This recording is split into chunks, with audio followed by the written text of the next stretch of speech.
নমস্তে, আসসালামু আলাইকুম। আপনাদের সকলকে স্বাগতম। আজকে প্রতিবেশীর কোরবানি উপলক্ষে মাংস নিয়ে আসছে। এখানে আমি টেস্ট করে রেখেছি অলরেডি। আমার আম্মু টেস্ট করবে, যেটা সুস্বাদু।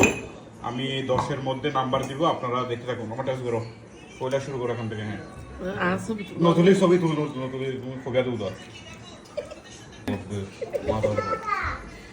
নম্বর হবো আমার এখন আমাদের 10 মিনিটে হতে দিতে হবো।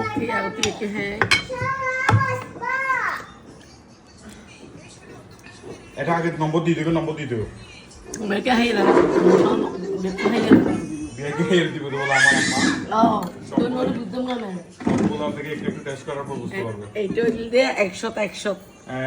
এটা হলো বাবুল আঙ্কেল। বাবুল আঙ্কেল 10-এ 10 পাইছে, 100-তে 100 দিছে আমার আম্মা।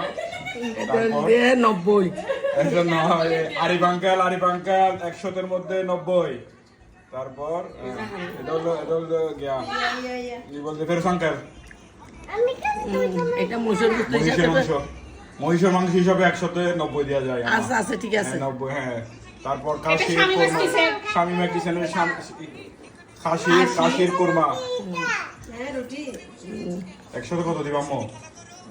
এটা তো হাসি কুরমা হিসেবে 100-তে 100 দিতে হবে। 100-তে 100। তারপর এটা হলো কাশির জাল।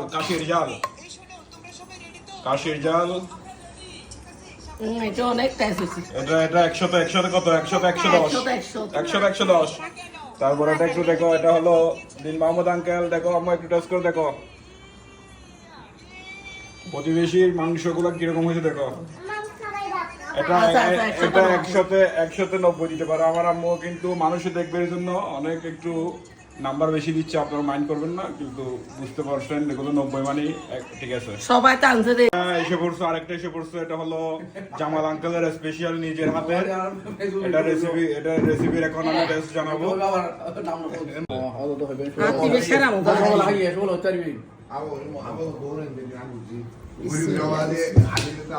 জামাল আঙ্কেলের আমার আন্টি রান্না করছে বলে স্পেশাল হবে। 100-95 হতো।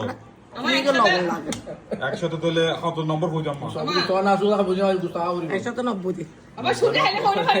আমাদের সমাজে আছে আলহামদুলিল্লাহ, লাখো শুকরিয়া। মুসলিম সমাজের যে কোরবানি কালচার, প্রতিবেশীর বিভিন্ন প্লেট আমার কাছে এসে পড়ছে। আমি একজন ফুড ব্লগার হিসাবে আবির্ভাব হয়েছে অত্র এলাকার বিশিষ্ট খাদক। মাংসর রেসিপির যে স্পেশাল যে টেস্ট, সেগুলো আমাকে যাচাই করার জন্য সবাই পাঠাইছে।